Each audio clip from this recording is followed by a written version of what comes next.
No. All right. So, if you're watching this is the replay. I hope the sound everything's good. Trying this little microphone thing out. My wife got me. There's some funny stories I heard today. That's all I'll really be doing this live video. Trying to get some watch hours. Trying to start making money off this. I can be a professional idiot. Got a new haircut. Wife made this. Well, she made the haircut. She did the haircut. Oh, just woke up from a nap. All right, so funny stories. Let's see what we got here.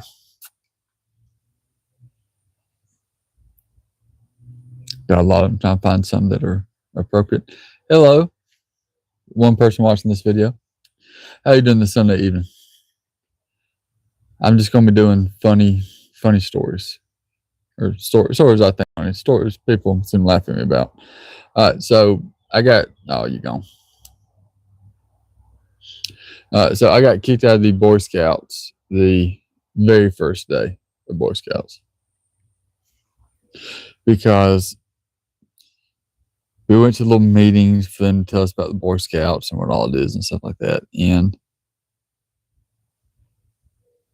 the very first meeting, they handed me a flint stick. So as soon as the man let go of the flint stick, I took it and I stuck it in the light socket, and I got kicked out of the Boy Scouts the very first day.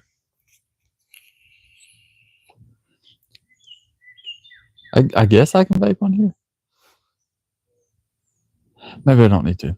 I'll start vaping on here because I don't know what the standards are. I don't want to get in trouble.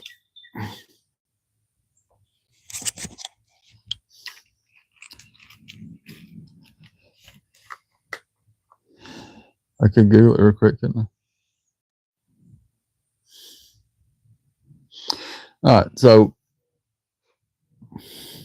mystery. Yeah, I'm old. I'm an old man. So I went for I went for a job interview a few years ago, and it was summer. Hi, Jackson. What you up to? So I went on a job interview a while back, a few years ago, and this is middle of summer. It was hot, and my stomach started getting upset in the middle of the interview. I said, "Ma'am, I'm sorry, but I have to go to the bathroom." You hear a joke. Okay. Well, hi, Robert. So I was like, "Man, I really have to go to the bathroom," because I could feel my stomach rumbling. And this is like one of those you gotta go to the bathroom so bad you're sweating. And she said, "We don't have a public restroom." So I said, "Okay." I waited for her to ask a few more questions. Then, like, for your interview, always. Well, I don't drink anymore. Easter's good. That's good. How's the boy? Michael Harris. What boy? I do not have a son that I know about. I hope I don't have a son. Oh, that's funny. So, middle of the interview, I really got to poop, and she tells me there's no public bathroom. Yeah, it was bad. It was bad. Anyway, so middle of the interview, really got to poop. I started sweating, and she's like, "There's no public restroom." And I'm like, "Ma'am, I'm sorry, but I got to go to the bathroom. Like, one way or another, I'm going to the bathroom." The only question is, thank you, Michael, is how embarrassing me going to the bathroom is going to be. So I'm like, I just got to go.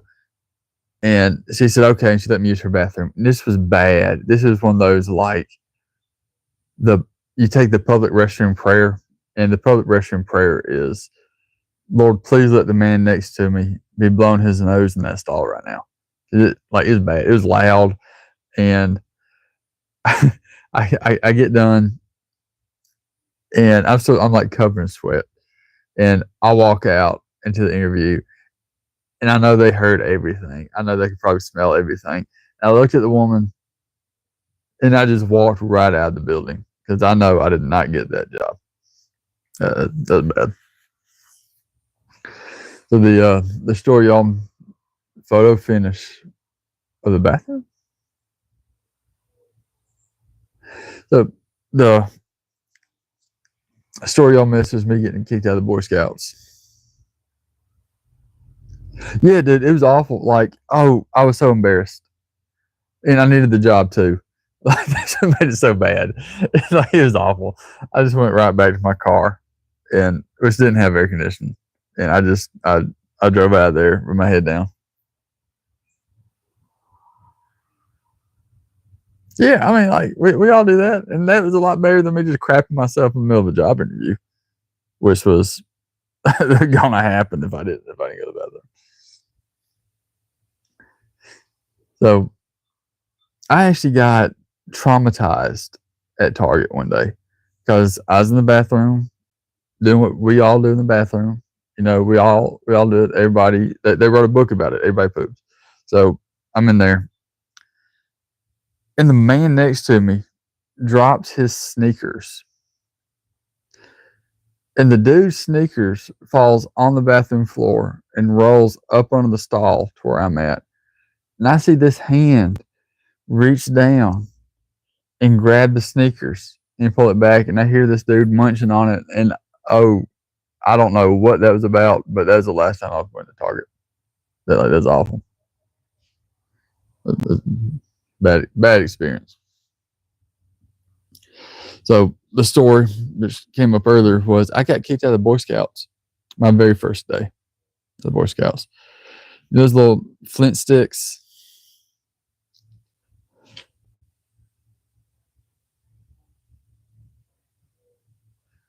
Like you can dominate. Yeah, like a fire starter. Love and peace. I'm not sure what that means. But anyway, I got a fire starter and they handed it to me. Now I'm a little kid now, and I was a redheaded kid, which makes things worse. So I get the fire starter, and as soon as the dude let go of the fire starter, I went up to the wall and I stuck it right in the light socket. It just shot out little sparks everywhere, and they kicked me out the very first day. That was the end of my Boy Scout career.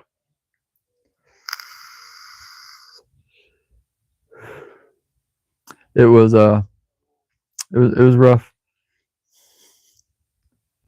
Means life is just life, and though we wish for rain, we gotta deal with the mud. Exactly. Love and peace. Exactly. Yeah, no pins, dude. I thought I'd at least get something.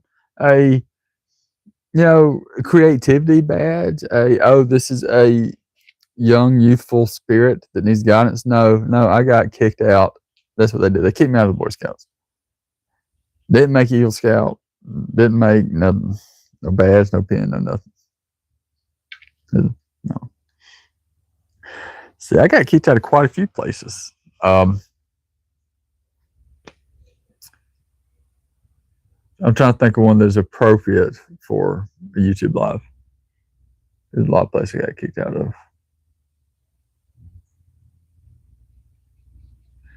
Let's see. We got in a lot of trouble in Vegas.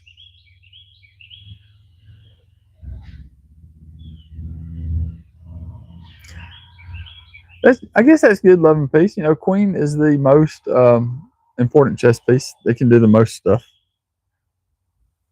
And that's pretty cool. We got in a lot of trouble in Vegas. Didn't get arrested, but we got in some trouble. I don't know if those stories are YouTube appropriate though.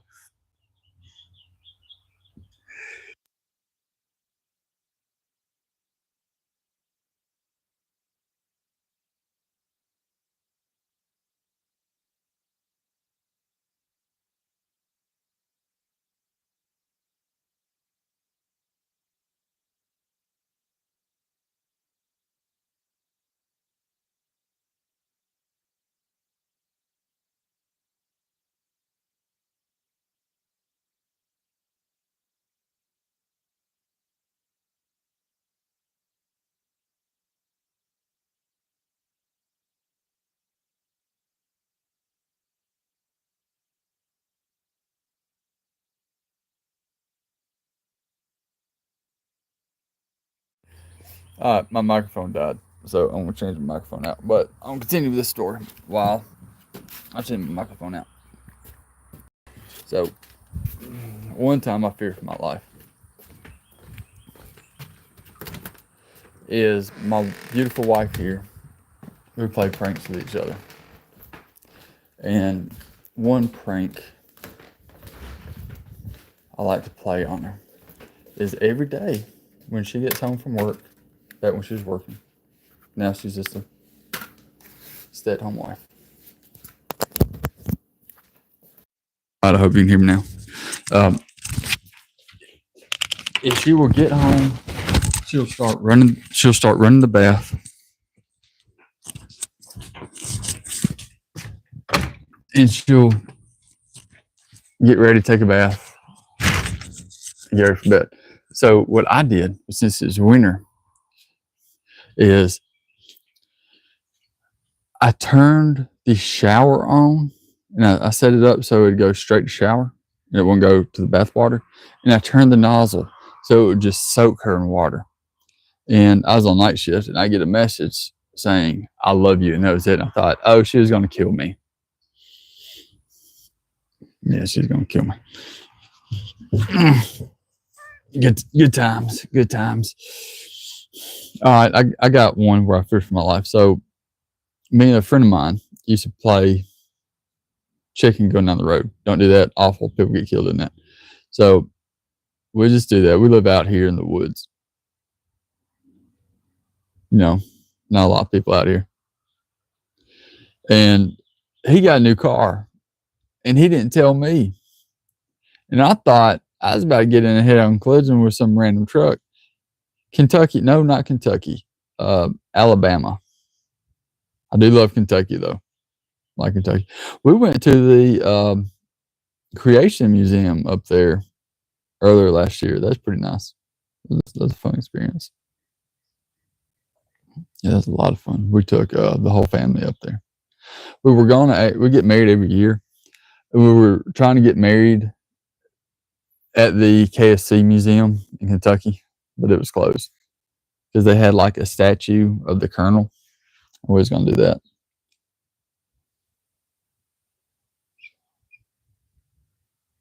Yeah, we went to the Gulf Shores yesterday, as a matter of fact. We didn't go to the beach, though. We went to a dinosaur thingy. I made a video about it yesterday. We don't do beach. I got too much Irish in me for beach. Not the wharf, but it was close to it. It was pretty close. Went to the Gulf Shores. Mobile, I believe. All right. Oh, my neck.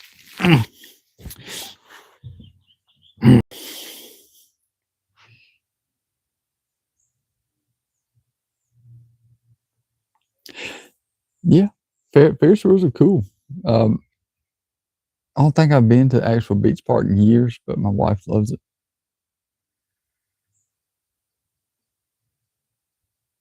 Yeah, I didn't know he was from Gaston. Now, there's one rapper in Tennessee, Snappy.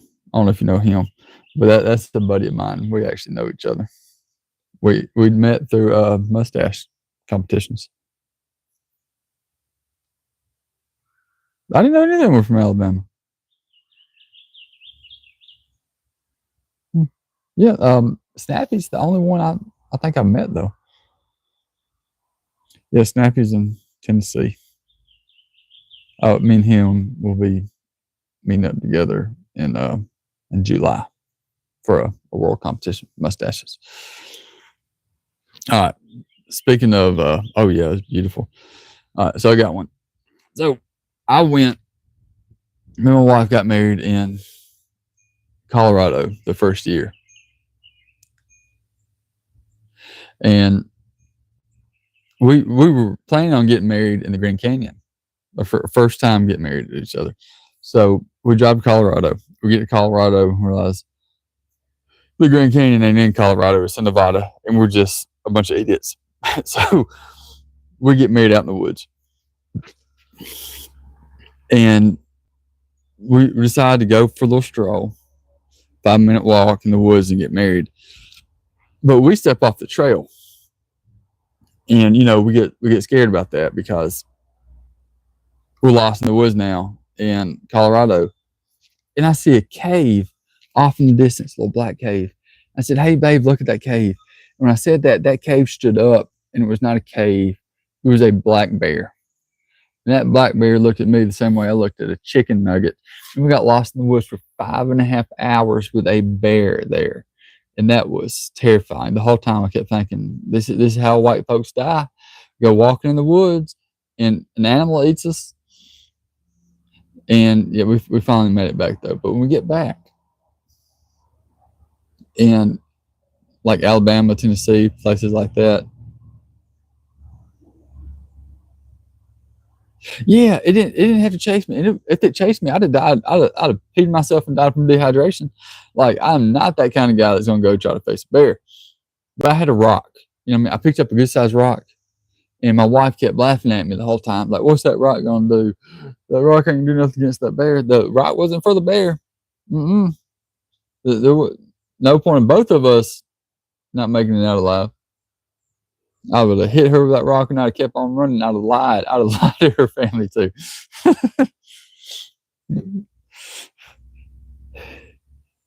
Run downhill. I'd have ran up a tree if I could. I'd have put Usain Bolt to shame. But I wouldn't have hit her with a rock though. The rock was for the bear. It made me feel a little bit better. So we get back, and we start moving on about our little vacation, our honeymoon. And down here in the South, they will not give you a tattoo if you've been drinking. I thought that was a countrywide policy. No, that is just a Southern thing. I've gotten a tattoo in Vegas with a drink in my hand.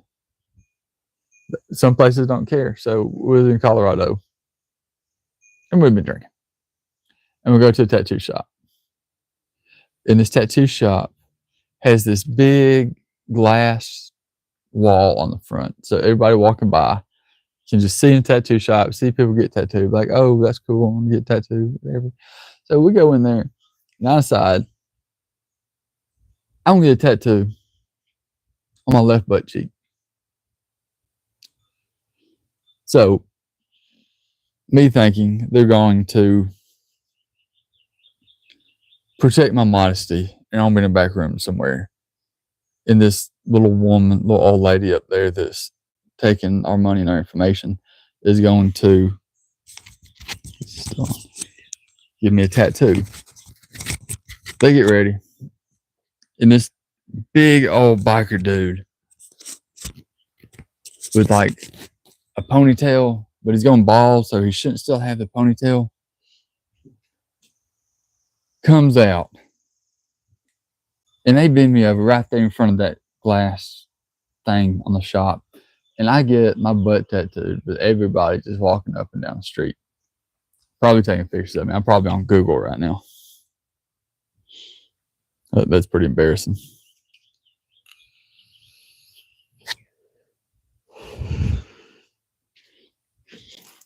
Fun times, though. Fun times.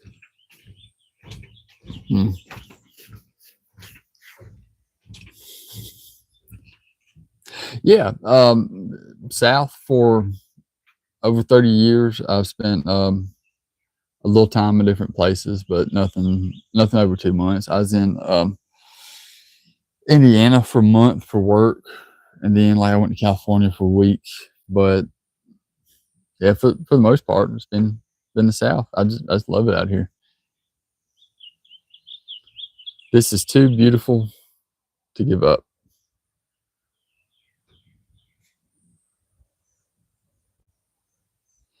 Yeah, I've been trying to go to Ohio. I tried to go a couple of weeks ago for a competition, but the competition was Saturday, and it was at like 8 in the morning, and I didn't get off work until Saturday morning at 6 o'clock. But hope there when we drive to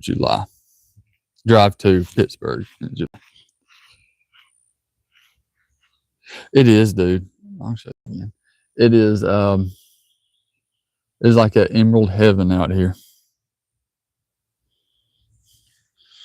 And I know y'all can't smell this, but the way we have everything set up, the honeysuckles right there, and then the sweet shrubs, when the wind blows, you can just smell it all. It is nice.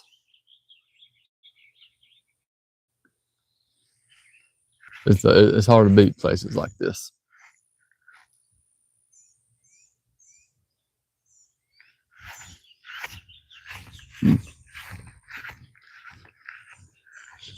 I don't think I could ever move from down here. We get squirrels, we get deer, we get turkeys, possums, raccoons, wild boar, coyotes, foxes, all the good stuff that makes living out here good. Even the occasional rattlesnake.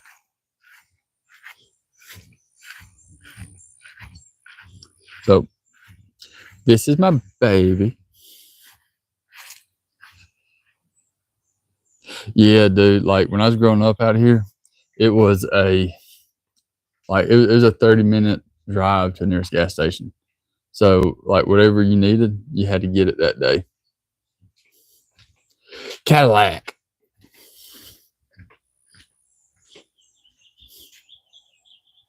And this is pollen. Good stuff right here. Good yellow pollen. Yep. We get stairs.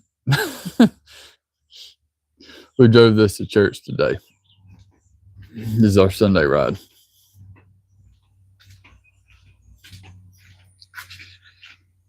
Good old Morticia. Oh, no, my bad. That's Morticia. This is Diane. No, we do not. We just like driving in it because it is comfy. Lots of room. Yeah, Diane. My wife came up with that.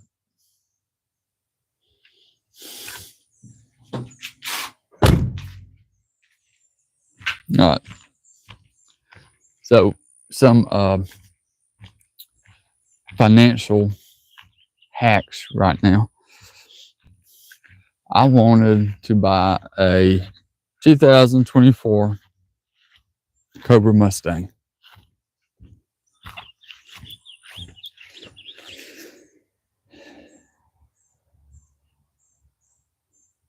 But I didn't want to pay all that money for a Cobra Mustang. So I bought a Toyota Corolla and I just swapped the decals out. Oh, I would too, bro. Especially these new ones. Ooh, they're nice. They are nice. My aunt's husband's got one that he races. Yeah, man. Like, it's gonna be hard for me to move from a Toyota to something else. They last forever. Like you just can't kill those things. EV. Ugh. I think the electrical vehicles are definitely coming. I think it's something that needs to happen. I think we're just off by about 25 years for the technology. Yeah, you can actually get to them. Now, this thing right here, I could take this thing apart, put it back together like it's Legos. It's so hard to get parts for it now.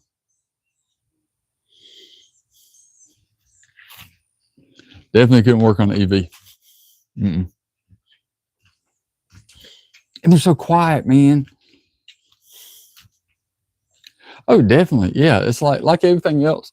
You get new technology, and the first couple of years, it can be hit and miss. And then once it goes on, it gets a lot better.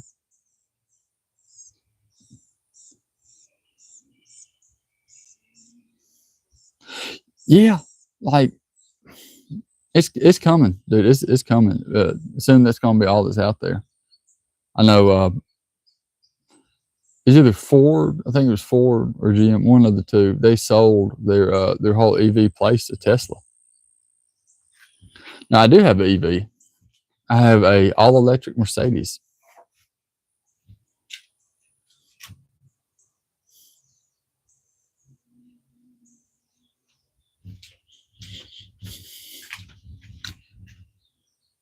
I'll take her to go get the mail. Go get the mail.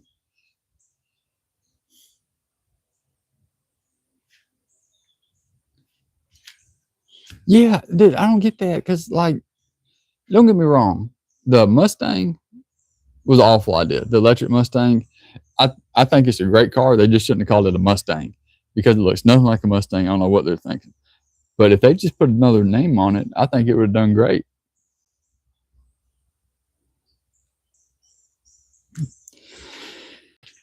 Everything's changing. Everything like that is changing. Okay, since we're back to funny stories, so that Plymouth, oh, that'd be cool. That'd be cool. I love underglows and stuff. So back in the day, back when I drove this thing every day, back when this is my daily driver, I had a rust spot in the gas tank where those little metal straps up under it was rubbing against it and it caused a little leak. And a mechanic friend of mine told me to get lubricant, put it on the bolts, take the bolts off, told me how to fix the hole in the gas tank and whatnot. So I go home and I thought lubricant's lubricant. You know, I'm a teenager, I'm stupid. I'm not a wise, don't let the mustache fool you. I'm not a wise man. So I've got KY jelly and I put that on the bolts of that car. And oh, that was an awful idea. If you put that stuff on a car, it turns like it gets hard as a rock in the sun. I had to beat on those bolts with a chisel and a hammer. It was awful. People laughed at me.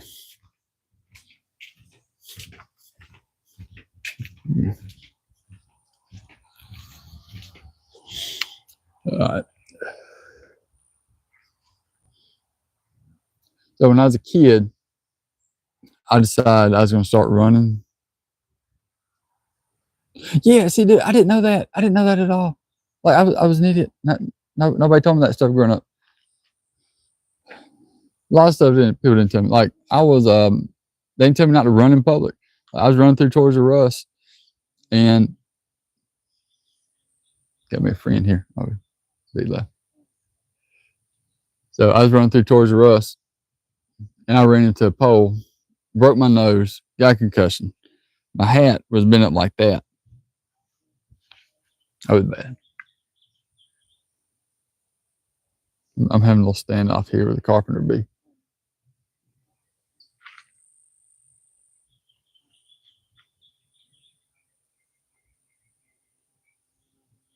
I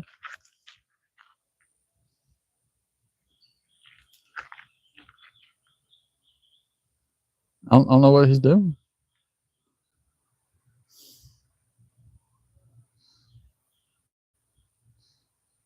Oh well. But since Diane here has a cloth top, we have got to put a cover back on her because sun and the vinyl do not get along. Dodgeball against a brick wall. Ow. Yeah, it sounded like we had the same type of shot.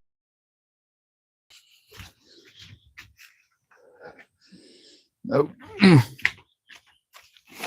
Now, when I was younger, I was about as athletic as a carrot. I ain't gonna do that. I'm waiting for my wife to help me with that.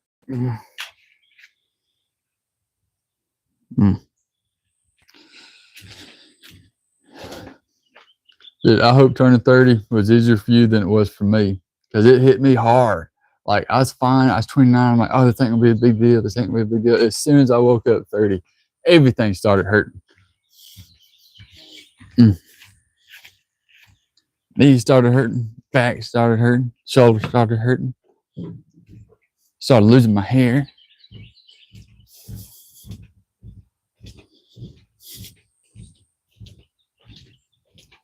Yeah, like the world is changing so much right now. What's the secret to a great marriage? I got you. You got to put God first. That's what this conversation is going to be about now, since you asked a good question. The secret to marriage is you got to put God first, because if you have a wife or if you have kids, God is going to love them more than you can. So you have got to trust God with them. You've got to make Christ the focal point of your marriage, because you're going to grow. Your wife's going to grow. You're going to change. You're supposed to. So if we're growing like this, I'm going to go this way, my wife's going to grow this way. And before we know it, we're going to be two completely different people that don't know each other. But if God is the center point of our marriage, we're going to grow like this. And we're going to be growing towards each other instead of apart.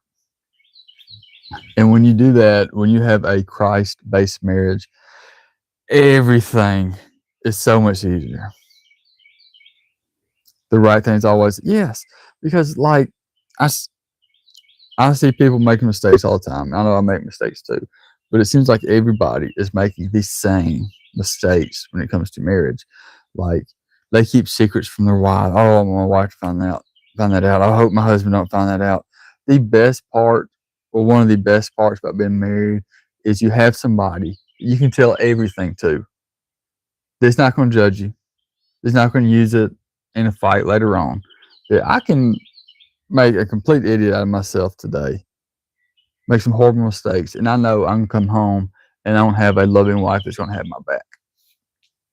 That don't mean if I do something bad, she's going to condone it, but she's going to at least support me throughout the process.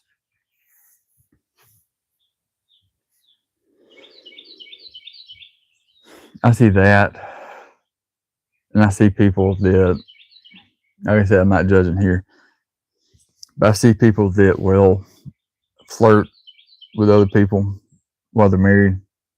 And my thinking is, if your wife can't trust you, can I trust you? Because you got to show your spouse respect, even when they're not there, because that's what really matters. Yeah, codependency, that ain't good either. Your wife, your spouse is not there for your validation. They're not there to give you an ego boost or to validate you in any kind of way. It's not supposed to be like two things that can't exist without the other.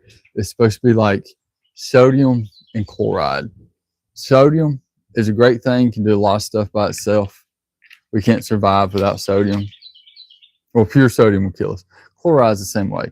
You get chloride, and it can do its own thing. It has wonderful properties. It's a great element, all this stuff. But you put those two elements together, and you get salt, something that is necessary for life. And that's the way marriage is supposed to be. It's supposed to be two people building on each other, helping each other, not dependent on each other. So, like, me and my wife got together, and we were two solid people before we met each other. But once we met each other, it was like pouring gasoline on a fire. We supported each other. We started building each other. We helped each other where we needed help at. And we just started growing in every way possible. I think she's up now. And we're walking around outside, so I wouldn't wake her up. Or maybe that's just the dog. Let's see.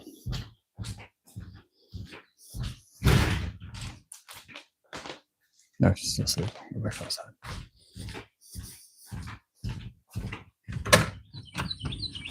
So the secret to a good marriage is you have to pray with each other. You have to lead your wife. Like, oh, you got to protect, provide. But that's not just financial. That's just the material stuff. It is the spiritual stuff too. Because if I give my wife everything she wants, but I'm not leading her spiritually, I'm not really being a good husband. And one of the biggest problems I had when I married her is the leadership thing. Because when you lead somebody, it is taking initiative. So I had to learn what leadership meant because my wife is smarter than me. She's stronger than me. She's a more devout Christian than I am. And so my question was, how do I lead somebody that's smarter than me, that's wiser than me, that's stronger than me? So I had to come to the conclusion that leadership isn't strength. Look at the Avengers. Captain America is the leader. He's not the strongest. He's not the smartest. He's not the most powerful. But he's a leader because he takes initiative and accountability for the growth of the team. That's what I got. And you gotta laugh at each other. She's always laughing at me. I don't even know why. Gotta have a sense of humor in marriage.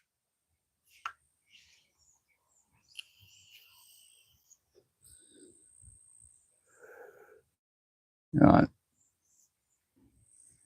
So, funny story for you. When I first bought this house, I had a power pole right here. Yeah, getting chased by a bee. So I had a little power box right there, a little temporary pole. And I had to move that from the box to the house. And I ain't an electrician. I don't know what I'm doing. So I got my ratchet and I just stared at it for about 30 minutes per morning. I'm like, all right, time to be a man. Gotta do it. Gotta do it. You're not gonna hurt yourself. Gotta do it. And as soon as I stuck that ratchet on that bolt, a hornet in my ear. In my mind, I just got electrocuted like Thor just, and I was frying. And it took me about 3 weeks to find where I threw that ratchet. And I went inside and I just called an electrician.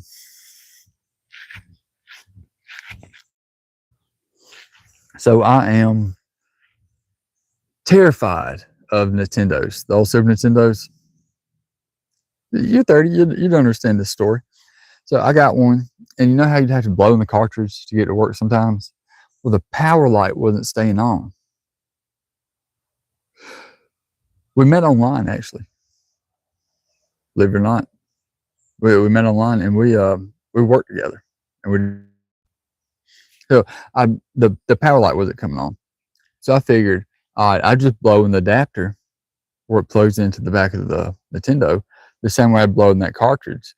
And when I did, I stuck my tongue to it, and it was still plugged up. And I could feel my skin crawling. And when I could finally let go of that thing, I called a friend of mine, like, hey, come get it. And that was the last time I touched the Super Nintendo. Like, I will run from you if you have the Super Nintendo in your hand. I hate it. Terrifies me now.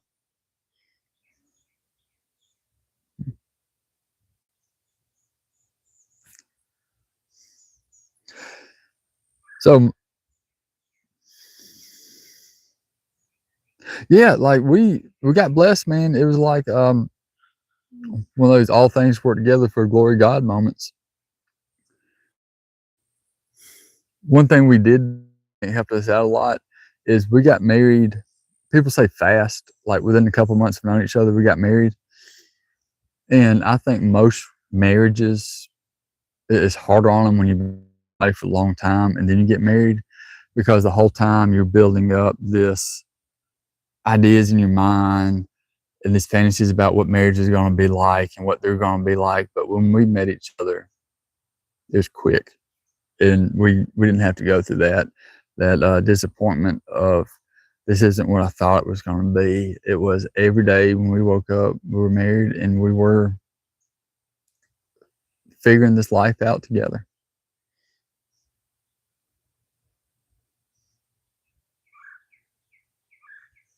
You're right, man. It doesn't, like people say we got married quick because it's a couple months, but I think 32 years to meet the love of my life was a long enough wait. I didn't want to waste not one more minute. And I knew, like I told people one day, marriage is a bunch of crap. Never gonna get married. Never believe in marriage. And 3 months or 4 months later, I had a ring on my finger.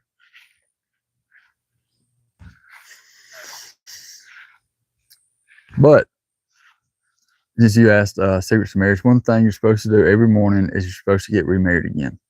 Every morning when I wake up, I recommit myself to God and I recommit myself to my family.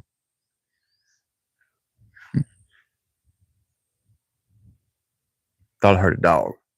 Scared of dogs. So, Michael, have you ever played Red Dead Redemption? Because there's a part in that game where there's a grizzly bear, that attacks you, knocks you off a horse, and kills you. And that's the whole thing that was going through my mind when I was lost in the woods in Colorado with that bear. I thought that bear was going to just come out of nowhere and I was going to crap myself to death.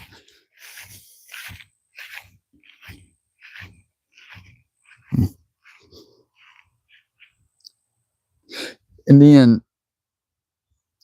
we walked around until we finally found a road, and we found the road, and somebody finally stopped and picked us up and drove us back to the car. And we've been getting lost ever since. So the next year, we drive to Vegas to get married by Elvis.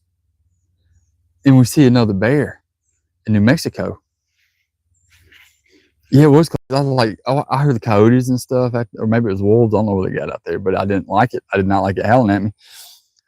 So we go to Vegas to get married by Elvis and stop by the actual Grand Canyon. So we stopped by New Mexico, and we're driving through there this night, and we see a bear walking down the street, just bebopping down the fucking street at night. And we get to the hotel, and I'm like, hey, my wife thinks she saw a bear.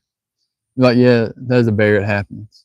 No, that is not the appropriate response to there's a bear walking around the neighborhood. Don't tell me, oh, it's okay, it happens. It's a bear just walking down the street. That ain't normal stuff. No. Then I started thinking, what if it was the same bear from Denver? Like, what if that bear got my scent and it's slowly making its way down here to Alabama? Because that would be crazy. So, like, I woke up one morning, dog's barking, doorbell's going off. It's that same black bear.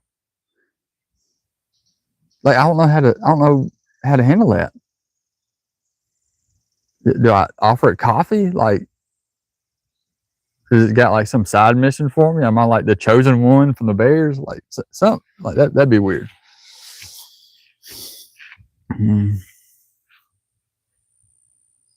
That would be crazy. So, those little animal stores we had, what I thought was birds. Oh, that's the wrong camera thing.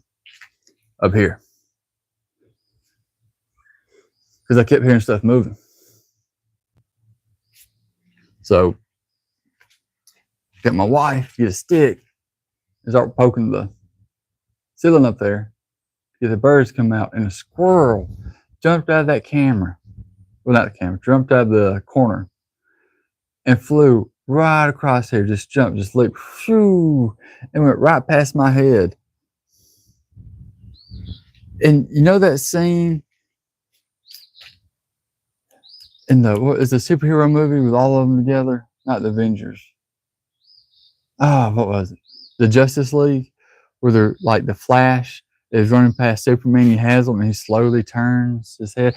That's the way that squirrel looked at me as it flew past my head, and I ran like a 12-year-old girl that just got stung by a bee.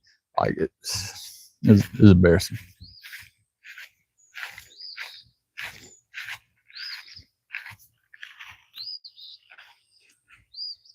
I don't know about that black bear being a spirit protecting me, because it did not look at me like it wanted to protect me. It looked at me like I was a soft taco.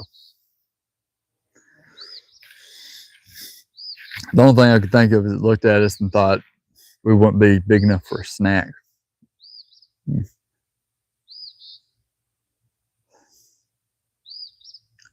But at least our marriage started off with my wife knowing that I'm an idiot. Yeah, we did Easter, went to church. That was it. We don't do the eggs and Easter bunny thing. And the kid is at her grandparents doing that stuff over there. So that's the whole Easter thing for us.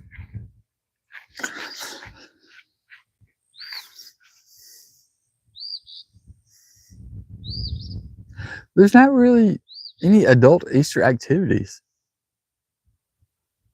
Like, I know there used to be, Birmingham used to have like adult Easter egg hunts, which was awesome. Last time we went, my wife had a broken ankle. So we're out this little nature thing. There's like a little plateau thing, and it drops off, and then it goes back, and then it drops off again. And my wife thought it'd be funny. Dad actually fell off one. So she goes over one, fake stumbles, goes, ah, and jumps off. And then as soon as she stands up, she falls backwards off the other one and breaks her ankle. This is a Lost Mary. I like them because they're cheap. I had to quit smoking last year because my wife quit smoking. And if my wife is man enough to do something, then I'm man enough to do it too. So did you like them? Because I like them. They can be refilled? I didn't know that. Oh, the more expensive ones can. I got the cheap one. I used to get those little electronic cigarettes that look like a real cigarette, but I would just throw it out the window. Yeah, Michael, that's the one I got right now. Cherry cola.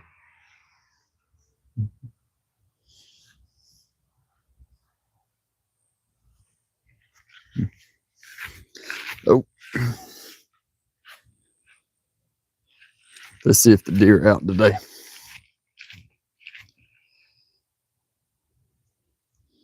I'm gonna have to check that out.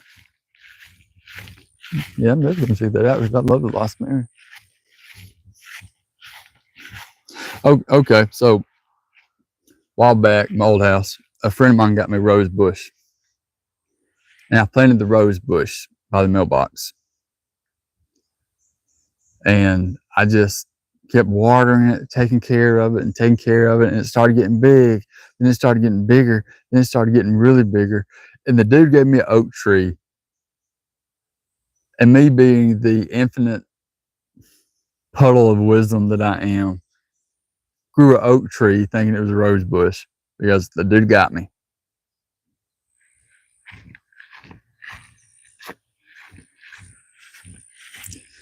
Nope.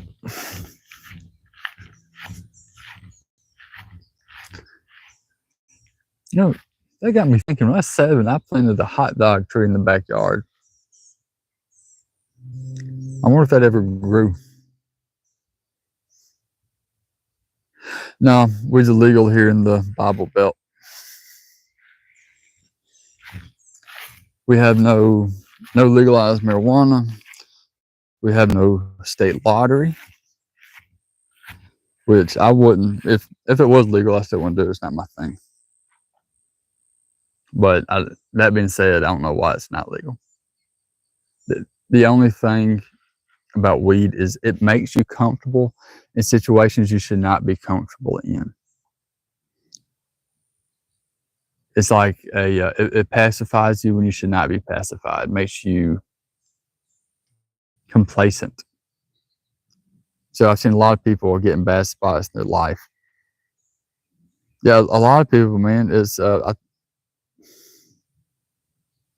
think it is better than alcohol. Definitely better for you than alcohol. A lot less dangerous. But people get in bad situations in life. They'll get like a bad dead-end job, bad relationship, all this bad stuff going on, which happens to everybody. It's something that is actually it's a requirement for you to grow up.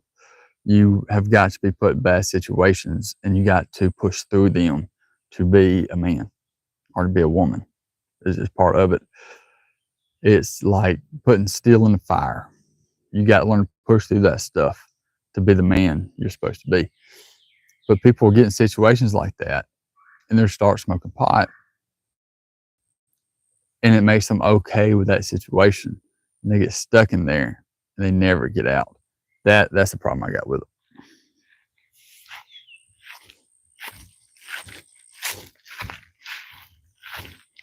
Oop.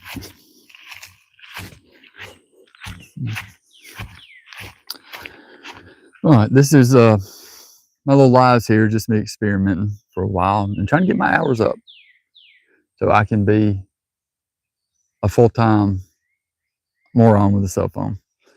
I think my beautiful wife is up. I'm gonna see if I can talk her and make me a cup of coffee. But Michael, man, is great talking to you. I don't know if you're subscribed or not, but if you're not, I would like for you to subscribe because I enjoyed talking to you. And I would like to have a conversation with you like this again. Y'all stay safe. God bless. And greetings from the beautiful South.